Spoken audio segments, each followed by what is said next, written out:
Hey, konnichiwa, bitches. We just got back from Japan and we love the people over there and the cheap liquor and their technology, the fancy rice cookers, the bullet train, and of course, having our butts washed everywhere we went by Toto washlets, which are on all the johns over there. And after you've experienced that, it's very difficult to go back to paper culture here in the United States. So once we returned, I immediately ordered a mighty Toto C5 washlet from Amazon. Which is what Wirecutter recommended as the best. Seems like it might be overkill for us. I don't know if we need a remote control and a dryer. Of course, one of the fancy places we went to in Japan, you'd walk into the room and the toilet lid would come up automatically and salute you and a light would come on in the bowl. If I have some travel film of that, I'll cut it in here. I don't know. But anyway, so this was $400 on Amazon, $434.7, something like that by the time you add tax. And they had used ones for like $369, but this is one of those items you go, I don't know if I want somebody's used washlet. You know what I'm talking about? Anyway, so we have that. We're going to put it in today. There's some great videos about installing these already on YouTube. You should definitely check them out. I just thought maybe I'd add an unboxing and talk about my particular situation. I mean, it's a pretty easy install. You put the bracket on the toilet, you tee the water, and you plug it in, and you're done. But let's see if we can make a short video. This is the 50th video for the channel. I didn't think it'd be about bottom washing, but evidently it is. So let me get a knife and let's open this thing. All right, here we go. Poop Christmas.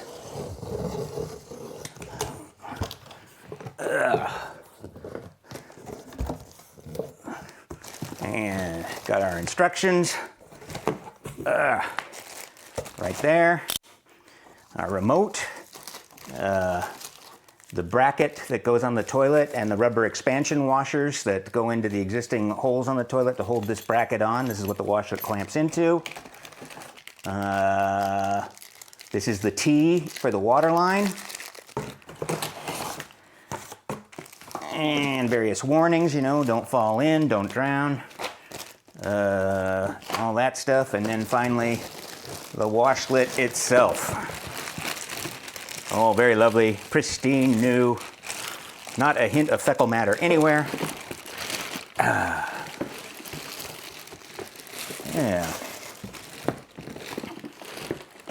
Well, that's pretty, and it's not too big. I was worried it was going to be a little institutional and bulbous, but I think we're probably going to be all right there. You can kind of see, here's the bracket that locks in. So this thing slides onto the bracket once you put it on the toilet, and that latches it in. So let's get into the bathroom and see. I'm worried this water hose is going to be a little long for my needs, and unfortunately it doesn't seem to be easy to shorten. It'd be nice if you could cut it and clamp a new thing on, but is it fitted on the other end? No, it's molded in, so you're stuck with this water line length. No matter what, you'll have to coil it and get it out of the way.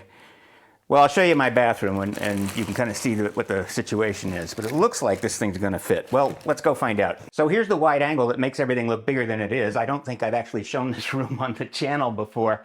And this Solitube light makes it look blue. So let me turn on the very important reading light over the bowl there. And yeah, I'm really looking forward to wedging into this tiny space to get to the water connection, which is down here. Before we get into this, let me go back to the unboxing and show you the stuff that came out of the box. Take it away, Ward. Thanks, Ward. Yeah, here's a closer look. It comes with 3 copies of the manual, one in French, one in Spanish, and one in English. The installation instructions, which are sort of this IKEA pantomime, you know, all language style. The T for the water, the mounting bracket and hardware, the remote, which comes with batteries, a mounting bracket for the wall, and this nice sticky label you can put by the remote, which has English legends in case figuring out these pictograms is too complicated. But after being in Japan for 3 weeks, I'm used to all these now, and it's not too complicated. Anyway, back to you, Ward. So this actually is a Toto toilet we bought in 2011 when we remodeled the house. So we're putting a Toto washlet on a Toto toilet, and it looks great. I dry fitted a second ago. And aesthetically, it's very nice. I suspect the problem for most of you will be getting power to the unit. In my case, I installed this outlet just for this about 2 weeks ago. And because it's in a bathroom, it has to be GFCI protected, either at the receptacle outlet itself like this one is, or because you have a GFCI further upstream protecting a regular outlet here. And it also needs to be tamper-proof, at least in California. I think that's true nationally as well, which means it has little shutters inside the slots to keep kids from sticking paper clips in them. I took the power here from the reading light circuit because we have two circuits in here, one to run the lights, and that circuit runs some other lights in the bedroom. And then we have, per code, a dedicated 20 amp circuit to run, you know, blow dryers and hair curlers and all that kind of stuff. If you only have one bathroom on a circuit, you can use the 120 amp circuit to run everything, but we have two bathrooms back to back here. So there's 120 amp for all the plugs, and then there's separate lighting circuits. And you have to be aware of that because the washlet uses 400, 500 watts supposedly, and I don't know whether it uses that all the time or only when, you know, the pumps and heaters are going and stuff. So we will find out. But it's a, you know, it's a fairly significant load. It's whatever, it's almost a third of a 15 amp circuit. So be aware, especially if you install like two of these or something on the same circuit. You know, you got to kind of be a little careful. Because this is an exterior wall, it's full of rigid foam insulation, miserable foam insulation. And so I couldn't just run a fish tape through the existing box and down here. I had to rip this box out so I could chip away the foam and then get a fish tape down here. I cut a hole in the wall and put an old work box in here and stuck the outlet in here. And then I put an old work box back in here and patched the wall, and I've messed up the sheetrock, and that's why you can kind of see this paint difference up here, but it's, you know, it's not too bad. But now we have a nice outlet, and that's the biggest problem. So now let's get going, and I will take this toilet seat off. Okay, let's see what we got besides questionable housekeeping. See if I can pop this cover off of here. Now, don't judge when you finally see inside the bowl here. We chipped up the porcelain with a toilet auger one time, and so it looks like it's stained, and you know, we never clean it, but that's just because the coating on the bowl has been hurt. Because believe me, you know, when I'm making a YouTube video, I would definitely clean the toilet up before I show it to all you people. So this is probably about as good as it gets.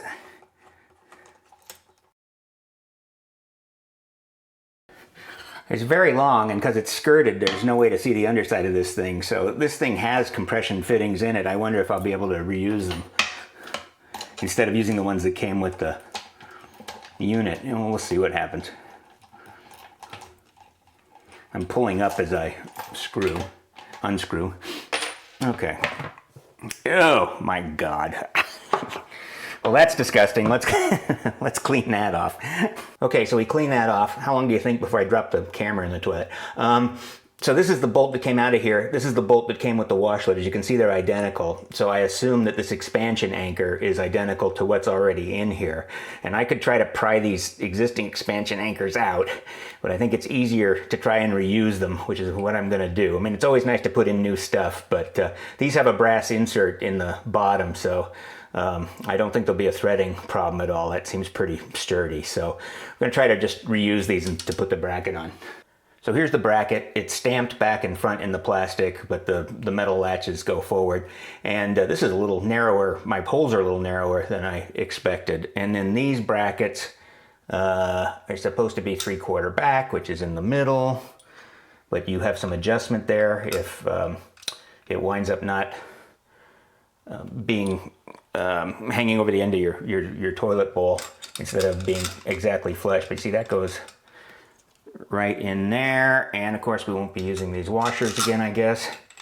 And then it's just a lot of screwing to anchor this thing down, so I'll do that. Well, that's not working so well. It actually pushed it down in the hole, and it doesn't seem to be grabbing, so maybe I do have to take these old ones out. Hang on. And it was spinning. Boy, it's really in there good, though. Oh, this doesn't feel right. I really would like to reuse this. Let me try to lift it out with the screw. Of course, then it expands. Man, that is just not coming out. So I guess I'll, now that I pulled this out, I guess I'll go back to my original plan and try to reuse these. Nothing is easy. Oh well. I'm gonna hold the edge so the expansion receiver doesn't spin, and then using my fingers is actually working pretty good to get me close here. So this seems to be the key. Okay, that's much better. You know what it may be is that the old bolts are just slightly larger. So I'm using the old bolts again. And that one's working much nicer too. So maybe that's the difference. All right, now we want to kind of get it centered and relatively square and tighten it up. Yeah, just had to turn it forever and forever. And then it finally tightened. There we go. Okay, time to try to slide this bad boy on here. Let's see if we can get it. That it? Oh, it locked right in. It's kind of far out from the back, but the seat is properly aligned, so I think we're good there. Ah, soft close. Very slow soft close.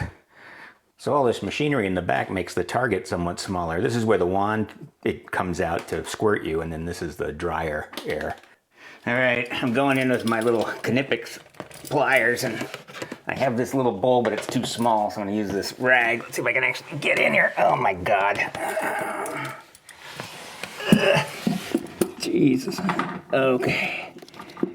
What fun. There, do you like all the spider webs and everything? It's pretty nice. Oh man, this is pretty disgusting, you know. Just a little bit of water. Ugh, yuck.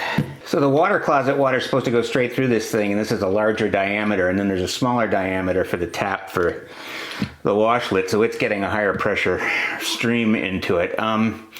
Heck, maybe I will try to just put this up against the water closet. I don't know if there's enough room though, because the base of this comes out pretty good. I'm not going to put the camera down there. It's too much of a pain. We'll see if it goes in or not. Let's see if I can screw this in. Maybe it's going to work. Yeah, I'm screwing it on. It seems like it's going to clear. If I can get it to thread here and not cross thread. Plumbing, yuck. Not my field. There's just no room. Oh boy. Yeah, what a lot of fun. Let me stick the other camera in here because, get that back on autofocus shit, come on. Oh, fuck you. Okay, I'm gonna stick the other camera in here and see what I did because I can't see it at all.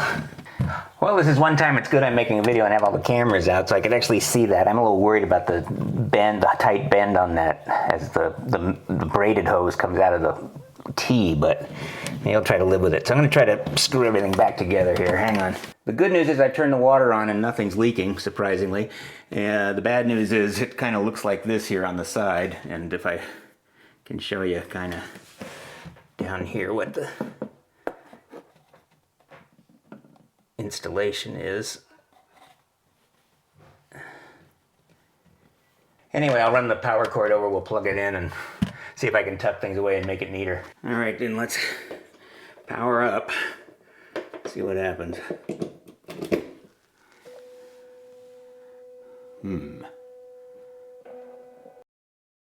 So it's running some kind of elaborate self-test and setup. Okay, the seat's nice and warm. The micro switch that detects you're on it is over here. So if you push this down, it thinks you're on the seat. And if I hold this here, and I got the batteries in the remote, so if I put on the butt dryer, say, you can see that opens up and blows air. So we try to do the water thing. I got a little cup here. I'm worried, I hope I have enough hands for this. Let's see. Put the, well, hang on a second. See if we can spray ourselves all over the place here in a second. And we'll go ahead and push the little bottom. Here it comes. Whoa. There we are. Ooh. Nice. All right, and I'll pretend I got off.